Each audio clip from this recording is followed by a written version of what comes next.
সকাল থেকে সন্ধ্যা পর্যন্ত কি কি করলাম থাকছে এই ব্লগে। আজকে আমাদের ছিল লাস্ট পরীক্ষা, তো আজকে ভাবলাম যে লাস্ট পরীক্ষা তো আমরা সবাই মিলে এক জায়গায় ঘুরতে যাব। প্ল্যান করা হয়েছিল বাসুলিয়া যাওয়ার, কিন্তু যাওয়া হলো না।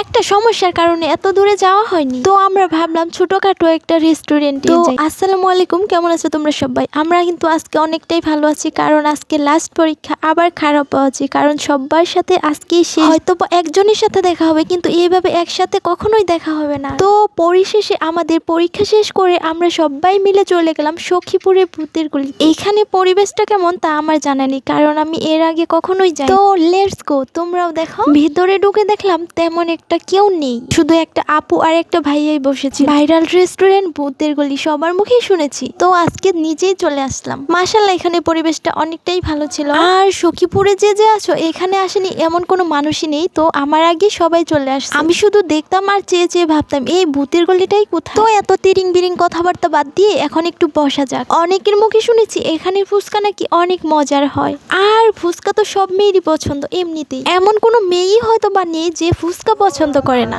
এইখানে অর্ডার দিলে অর্ডারটা একটু লেটে আসে, তারপরেও অপেক্ষার প্রহর শেষ করে চলে এসেছে আমাদের দই ফুচকা। দেখে তো আমি লোভই সামলাতে পারছিলাম না, কারণ ফুচকা আমার অনেক অনেক বেশি পছন্দ। খুব দুঃখের বিষয়, যতটা মজার ভাবছিলাম ঠিক ততটা মজার হয় নাই। তার জন্য আমরা 2 প্লেট নিয়েছিলাম, তো 1 প্লেট খাইছি আর 1 প্লেট রেখেই চলে আসছি। ফুচকাটার মধ্যে দই না দিলে হয়তো একটু ভালোই লাগতো। এই দইটা দিয়েই সব নষ্ট হয়েছে, দইটাই হচ্ছে সব নষ্টের গোড়া। এর থেকে নর্মাল ফুচকাটাই মনে হয় ভালো হইতো। তো যাই হোক, কিছু করার নাই। এই আপু আর ভাইয়া দুইজনকে দেখে মাশাআল্লাহ অনেকটাই ভালো লাগলো। কত সুন্দর করে বসে আছে দুইজন। আজ সিঙ্গেল বলে একা একা যায় খাইতে হইতেছে আর ছবি উঠাইতে হইতেছে। আজ তোমাদের নানা যদি আমার সাথে থাকতো, দুইজনে মিলে ভিডিও করতাম আর ছবি পোস্ট করতাম। আর আমার নাতিরা দেখে বলতো, আহারে আমার নানি কত সুন্দর ভিডিও করে রে, ভিডিওর জন্য নানি আমার সেরা রে। যাই হোক, সিঙ্গেল মানুষ তোমাদের নানি এসব দেখার টাইম। আমি তো জানি আমার একা একাই ভিডিও করতে হইব, সিঙ্গেল মানুষ।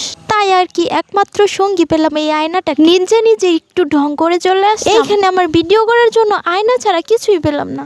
যাই হোক, ভূতের গলিতে যখন আসছি আর এই ভাইরাল জায়গায় ছবি উঠাবো না, এটা তো কখনোই হয় না। তাই বান্ধবী একটা দইরা বাইন্দা নিয়ে এসে একটা ভিডিও করালাম। আমার তো আর পার্সোনাল ক্যামেরা বলতে আর কেউ নাই যে সারাক্ষণ আমার পিছনে ক্যামেরা ধরে থাকবো। যা বুঝতেছি, এখন একটা পার্সোনাল ক্যামেরাম্যান ছাড়া কিন্তু কখনোই ভিডিও করা সম্ভব না। যাই বলো আর না বলো, একটা কন্টেন্ট ক্রিয়েটরের জন্য কিন্তু একটা ক্যামেরাম্যান অবশ্যই দরকার। আমার কিন্তু ওইরকম কোনো ক্যামেরাম্যান নেই, যেখানে যাই আমার বান্ধবী থাকে তো ওই ভিডিও করে দেয়, আর আমি বাড়িতে থাকলে আমার ছোট। তো যাই হোক, আমাদের খাওয়া দাওয়া শেষ, তো আমরা এখন বাড়িতে চলে যাব। তো বাড়িতে যাওয়ার আগে একটু ঘুরে দেখলাম, আর রেস্টুরেন্টটা ততটা বড় না কিন্তু ছোট, তার মধ্যেও মাশাআল্লাহ অনেকটাই সুন্দর। তো আমার এই ব্লগটা কেমন হলো অবশ্যই কমেন্ট করে জানাবে। তো ভালো থাকবে, আল্লাহ হাফেজ।